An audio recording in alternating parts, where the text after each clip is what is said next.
تردين تشوفين ايش قد يكفيك بالشهر مصاريف وشلون تنظمين ميزانيتك على ضوء المبلغ اللي عندك او الراتب اللي عندك. تعاي كملي بالفيديو وخليني اشوفك شلون تقدرين تنظمين المصاريف بالبيت، وشلون ايش كم يعني ايش قد تقريبا يعني تخلين فلوس على مود تجيبين بيهن لوازم البيت، المسواق، المخضر. حبيباتي، أول شيء شلونكم؟ أخباركم؟ إن شاء الله تكونون بخير وصحة وسلام. حبايبي، اليوم جيتكم على مود شنو؟ أشوفكم شلون تنظمون ميزانيتكم. طبعا الأهم يعني صراحة نقدر نقول المهم والأهم إنه لازم تنظمين مصاريفك على راتبك. يعني انت ايش قد راتبكم او ايش قد المبلغ اللي عندك اللي تستخدمينه او تصفينه كل شهر، لازم تنظمينه، لانه انت ما تعرفين هو هاي الدنيا الدكتور تحتاجين مصاريف ثانية ما ادري شنو. فأنا اول شيء قبل ما ابدي، طبعا بنات ما راح يعني أنا هسه مثلا ما راح أقيسلكم على شلون أنا ميزانيتي، لا راح أقيسلكم أنتم شلون تقدرون تنظمون ميزانيتكم، لأن أنا بنات تختلف ميزانيتي. شلون؟ لأن أنا عندي طفلة مريضة فمخصصت لها مبلغ كلش كبير بالشهر على مود أجيب لها علاجاتها مال تشنجات، ومبلغ ثاني مخصصت لها للدكتور، لأن احنا الدكتور نروح له تقريبا كل شهر ونص، فلازم مبلغ للدواء ومبلغ للدكتور. يعني هسه تقريب علاج نايف 300,000 هاي بدون الدكتور. فأنا ما راح أقيس لكم على ميزانيتي، بس مبدئيا كمسواق أنا أخصص 100,000 حبايب أجيب بيها سمك، لحم، دجاج، وأجيب بها مثلا سوالف يحبوها الجهال أقليها لهم، وأسوي لهم كبة بورك. مثلا أنوع بالأكل. بنات انتو خلوا ببالكم على مود ميزانيتكم شو راح نقول تكفيكم ويكفيكم المسواق طول الشهر، لازم انتو تنوعون. يعني شنو بنات؟ يعني مو الشهر كله مثلا احنا نسوي مثلا دجاج ولحم، لا، لازم مثلا تقسمين جدول. مثلا تقولين أنا اليوم راح أسوي مثلا تمن وفاصولية، مثلا باكر تبين راح أسوي مثلا نواشف تبسي، أو مثلا كبة وبورق وياها مثلا بوتيتو باذنجان، أو مثلا تبين ثالث يوم أنا راح أجيب مثلا لوبيا ورقي مثلا وأسويها مثلا فتشي بسيط. هيك بنات يعني انت تقسمين ميزانيتك انت تقدرين. والعشاء إذا تسوينهم مثلا غدا قوي، مثلا تسوين يوم دجاج أو لحم، يعني تسوين أكل سمك، تخلين العشاء خفيف حسب. وهم خلي بالك هم حسب أفراد عائلتك. يعني إذا عائلتك صغيرة مثلا نفترض ممكن 200,000 تكفيك تجيبين بها مثلا لحم، دجاج، سمكة مثلا سمشتين. أنا مخصصة 100,000 أجيب بها دجاجات وأجيب بها لحم نص كيلو مثروم ونص كيلو شرح بنات. وإذا أحتاج مرقة البامية أجيب مثلا ربع شو اسمه ربع غنم حبايب.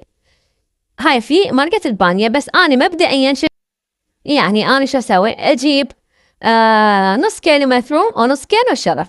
النص كيلو مثروم أطلع من عنده ربع أسوي بيه كبة. والشرح حبايب استخدمه مثلا للمرقات، مثلا اسوي شغلات يحبوها بنات مثل ما قلت لكم، لان احنا مو يوميا نطبخ لحم او دجاج حبايب. هاي اذا انتم تردون ميزانيتكم تتوازن وحسب الراتب مالتكم حبايب. يعني هسه اول شيء عندنا على عدد، خلوا بالكم تقسمون الميزانية على عدد افراد عائلتكم. يعني هم زقت انت تعرفين انا تبيني والله مثلا هاي 100 تكفيني اجيب بيها لحم ودجاج وسمك على مقرمشات على مال بورك حبايبي شو اسمه العجين مال بورك على ما ادري شنو، مثلا تجيبين شغلات يعني الهم يحبوها. اي بنات. الشيء الثاني على حبايبي قلت لكم على عدد افرادكم على الراتب.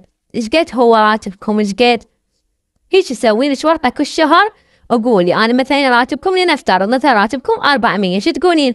تقولين 100 مسواق مع الشهر، طبعا بدون مخضر حبايب، بدون مخضر. تجيبين مسواق مع الشهر بدون مخضر. خليها ببالكم لأن المخضر بنات حسب الآلة. هسه أني أجيب كيلو بنات، يظل عندي كيلو مثلا كيلو بوتيتا، كيلو باذنجان، كيلو طماطم، يظل عندي يومين إلى 3 أيام حبايب. فالمخبر يختلف، يعني هاي 100,000 للحم، للدجاج بنات، للسمك، على مقرمشات، على نواعم، هيك حبايب. هاي 100,000 لأن انتو اصلا الدنيا غالية، ما تقدرين تجيبين بهاي 100 مثلا هواي، يا دوب تجيبين بيها لأن هسه أقل شي بس كان اللحم غالي. فبنات هيجي تقولي مثلا هاي 100 مثل ما قلت لكم للمسواق، اللحم والدجاج والسمك وهيك، تبقى عندكم مثلا 300. هسه مثلا راتبكم 400، ايش قد بقت عندكم 300. شو تقولين مثلا اني اطلع مثلا اذا عندك مريض، عندك فد شي، تقولي مثلا اني اطلع 100، خاف واحد من عائلتي يتمرض، واحد منهم يتعب مثلا، لنفترض شو بضل عندك؟ بضل عندك 100 بنات، بضل عندك 100. تقولين مثلا اني محضر اجيب بي فد كل 3 ايام 4، لازم كل 3 ايام 4 ممكن اذا تجيبين يا دوب يكفوا 15 تقريبا، اذا كل 3 ايام 4 تجيبين محضر. أظن عندك مثلا بنات 100 مثلا، ظلت عندك بس 100. هاي 100 مثلا انترنت، مثلا كهرباء، مثلا يعني شنو الاشياء مشتركين بيها. طبعا هاي ما تشمل الايجار، اللي قاعد الايجار واحد. هذا انا جايبكم انتم شلون تقسمونه. اذا انتم مثلا راتبكم 400 500 600 مليون حسب الراتب مالتكم بنات. عندك النقطة الثالثة حبايب، هسه انا قلت لكم بنات اذا 400، بس نفترض انه انت راتبك مليون او راتبكم مليون كمان بنات. شو تقولين مثلا؟ تقولين مثلا طالعين 300 لا اكثر الايجار، وانا 300 بعد بنات. مثلا تقولين 450 الى 500 ايجار مثلا، تقولين 100 محضر وابسط صفر مسماق اللي هو لحم ودجاج حبايب، لحم ودجاج وهاي السوالف مثلا 100. بس قبل عندك ظل عندك 400 مثلا. شو تقول 100 دكتورة ضمن على صفحة للدكتور، ظل عندك 300.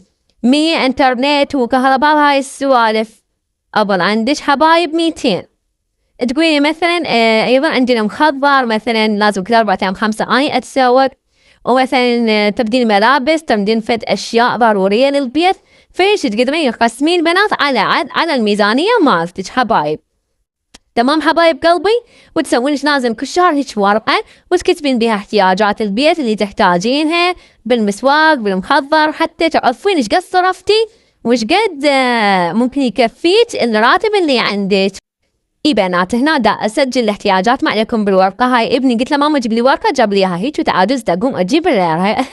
فبنات هنا حبايبي سجلت كل الاحتياجات اللي اريدها حتى اخذكم اياها للسوبر ماركت. اليوم واحدة كان وياي رحنا السوق ابو نايل على مود السوق، شوف لنا تاكسي، شوف لنا شي، خلينا نصعد سيارة بس سوي خاش شغلات نشوف كان ياهل كل الناس.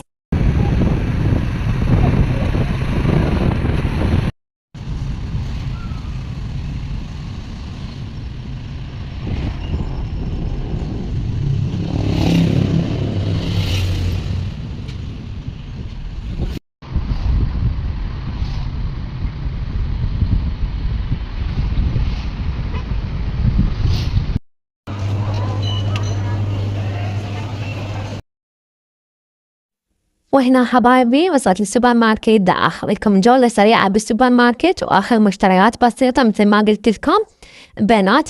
بس ملاحظة بسيطة، أنا سويت هذا الفيديو حبايبي للمبتدئات. أكيد أنتوا تعرفون شلون تنظمون ميزانيتكم، لكن أكو هواي بنات خطية يحتارون بنهاية الشهر. ممكن أكون يعني أخليهم يستفادون حبايبي بهاي الحكي اللي قلته أني أو التنظيم اللي هسه سويته حبايب قلبي، وإن شاء الله كلكم تستفادون حبايبي. وهو للمبتدئات اللي خطية ما يعرفون شوية بعدهم يعرف يعني شلون ينظمون احنا نقدر نقول المصرف حبايب قلبي. وهنا هاي الجولة السريعة.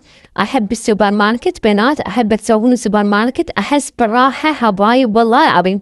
إذا يقولوا لي شنو الشي يونسك، تعالوا يلا طلعت تونسي وين تروحين، أقوم تعالوا السوبر ماركت حتى لو كل شي ما أشتري، بس المهم أتفرج على الأغراض، أشوف يعني أشوف خاصة حبايبي سوالف ان الاطفال اللي يحبوها. صراحة بدي كل شيء اجيب الاطفال حبايب قلبي. وهي الجولة السريعة الجميلة اللطيفة حبايبي. هنا اخذ كاتشب ومايونيز حبايب، صلصات يحبوها الاطفال. وهنا اخذتكم همتين حبايبي المنظفات، لأن أنا أحب المنظفات، أي شي في منظفات بنات أتخبل عليه للبيت، الصابون هاي السوالف.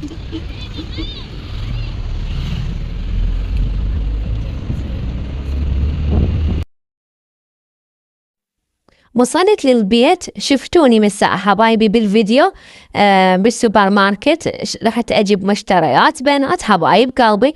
وهاي المشتريات اللي جبتها أني حبايبي واللي كتبتها بالورقة بنات، والحمد لله وشكر ما نسيت شي. هاي الأول مرة أني ما أنسى شي، كل مرة من هاي أكتب بالورقة لازم أنسالي شي حبايب. فهذه هي المشتريات، شوفوها بنات. أني هاي مشترياتي الشهرية حبايب، أعرف شنو اللي يحتاجه البيت وأعرف شنو اللي أحتاجه حبايبي. فيعني هاي مشترياتي الشهرية اللي تكفيني الشهر كليته بنات. فباعولي أنا جبت هاي الكبة، جبت بس وحدين لأنه أنا أسوي لهم كبة بورق بالبيت حبايبي. وجبت لهم هاي سوالف المقرمشات يحبونها أولادي كلش هواي. وجبت معكرونة أكيد وشعرية حبايب ما أنساها. وجبت فطر من كل شيء، أجيب علبتين مثلا فطر علبتين بازاليا وجزر، علبتين فول، علبتين حبايب. وهنا جبت المايونيز والكاتشب، ظل عندي طبعا مايونيز والكاتشب فوق الشهر حبايب قلبي. ما يظل عندي يعني بس شهر، لا يظنون هواي عندي حبايب. وهاي المشتريات بنات أنا أجيبها، يعني هم إحنا يوميا قابل نسوي حبايب مقرمشات أو يوميا نسوي دجاج. مثل ما قلت لكم إحنا ننوع حبايبي، والأهم دائما تنوعون حبايب قلبي. هنا دا أشوفكم جبت جبن موتزاريلا. هذا طبعا بنات هذا جبن موتزاريلا كلش زين أستخدمه حبايب وأبد ما أتخلى عنه حقيقة، ما يقنعني غير شي حبايب. يسوي البيتزا وهاي السوالف يحبونها، الجهاي يسويها كلش طيبة. وعندي هنا بنات أجيب لهم هماتين نقانب حبايب. طبعا بس الجهال يحبوها، أنا وأبونا ما نحبها، فأجيب بس 2 حبايب وأقليهم مو يومية حبايب. خلوها ببالكم هاي الأشياء مو يومية، لأنه الأطفال حبايب مو صح لهم يوميا، لازم مثلا في بالأسبوع مرة هيجي. وجبت هنا قلوب حبايب يحبها أبونايا. طبعا بنات هم في اليوم أسويها إلى حبايب قلبي. وهنا جبت طبعا بنات ماجي حبايب أجيبه أنا بالدجاج وباللحم. أنا أجيب أنوع، هيها كارتونة ورحنا بها دجاج ولحم، ويظل عندي فوق الشهب بنات الماجي حبايب. وأجيبها ظروفه بنات، أحب أجيبها ظروفه. وهذا بنات الخبز مارتديلا حبايب، أجيب همين من عنده، هم ينفعني أسوي لهم بيساج أو لحمة بعجين حبايب يحبونه بخبز المارتديلا عفوا. وهنا بنات جبت الدجاج، أجيب من هاي النوع يعني كلش طيبة وحلال حبايب ويحبوها الجهال ما بيها زفرة بنات. أجيب من عندها 4 دجاجات وأقسمهم وأخليهم بالعلاليك حتى كل ما أريد قبل أطلع. وأكيد مو أنسى الأجبان، طبعا الأجبان مو شهرية، هذول يبقون عندي شهر بنات. لا هاي الأجبان يظل عندي 4 أيام 5 حبايب، لأن ما أجيب هواي أجبان، أجيب بس اللي بالصورة هسه شفتوها بنات. وهاي 2 فول حبايب جبت طبعا أكيد. وما أنسى حبايب ذرة، لأنه أنا أحب الذرة بنات. وهنا بنات هاي الذرة حبايب مثل ما شوفتكم. وأجيب بنات مربى حبايب يحبوها الجهال الصبح. وجبت هذا شو اسمه معجون أسنان حبايب. وأجيب بنات سردين أبونايا يحبه هم أسويه إله. وجبت كاستر بنات، دايما يحبون أسوي لهم كاستر. وجبت هنا لبن بنات، لأنه تعرفون الدايت بدون اللبن ما ينفع، وأحب هاي نوعية مال اللبن حبايبي طيبة. وهنا جبت لهم كرتونة عصير حبايب الناية، وإخوانها يحبون العصير ويحبون الحليب بنات. فبما إنهم يحبون الحليب والعصير حبايبي أجيب لهم كرتونة مال عصير وأجيب لهم كرتونتين مال حليب حبايب. طبعا هذا الحليب ب2000 بنات وب2500، فأجيب لهم كرتونتين، لأنه نايات تحب تشرب الحليب الصبح، فأنا أجيب لها وأنوع لها بين الكاكاو وفراولة وموز حبايبي. طبعا أنا أهم شي ما أنسى نايات لازم أجيب لها هيجي. أكيد البيض، طبعا البيض هذا مو شهري بنات. أني الأشياء الشهرية اللي قلت لكم إياها هي اللي جبت لكم إياها بالبداية. طبعا هنا جبت حليب مكثف بنات حتى أسوي به خلية نحل. يعني أبو نايا يريد خلية النحل، فأنا قلت همين أصور لكم إياها حبايبي وهم أسويها. وأكيد المنظفات بنات ما أنسى المنظفات، أهم شي منظفات البيت. كل المنظفات جبتهم، طبعا ما طلعت لكم اياهن، كنت شوفتكم بس الزاهي والثايت بس. بنات انا جبت هواي منظفات ما طلعت ارويه، يمكن نص هذا مصرف البيت جبت بالعنده منظفات، وهنا صابون وجلافات وسفنجات حبايب. بنات شوفوا اهم شي هم، لانه صراحة ما اعرف اذا هم. وهاي مشتريات البسيطة بنات، حبيت أشوفكم إياه وأشارككم جزء حبايب من يومي وفي شي جديد تشوفونه حبايب. شوفوا بنات هسه هنا هذا المحضر، شفتوني أنا البارحة قلت لكم جبت لحم ودجاج حبايب، وسويت النص كيل المثروم سويته ربعين وضميتهن، والشرح سويته ربعين وضميتهن بنات. هيشي أقسم المحضر الدجاج همين حبايب، أسوي أقسام وخليه بكل قسم بعلاقة حبايبي. تمام؟ يعني مثلا اليوم اريد اطبخ 200 مرقة دجاج، اطلع علاقة حتى هماتين ما اتعب بيها، واسوي تفريزات حبايبي كب بورك حتى تكفيهم المسواق والمخبط كله يكفينا طول الشهر بنا. بس احكي لكم انه هاي الطماطم البوتيتا هاي السوالف الفواكه حبايب هاي لازم انها كون كتلة 4 تجيبون محضر. واذا انتم ثلاجتكم كبيرة تقدرون تجيبون كل اسبوع محضر. انا ثلاجتي صغيرة اجيب يا دوب يومين 3 محضر على قدها حتى يكفيها. تمام بنات حبايبي، اتمنى تكونوا استفاديتوا من الفيديو حبايب قلبي. هو شيء بسيط، ميزانية بسيطة، احب اكون يعني اتمنى بانه انا وضحت لكم شلون تقدرون توازنون ميزانيتكم، شلون تقدرون يعني تقتصدون قدر الامكان حبايب. وان شاء الله رزق وعافية للجميع حبايب قلب. انا كل شوي احبكم، لا تنسون تشتركون بالقناة. اشوفكم خير وسلامة، باي باي.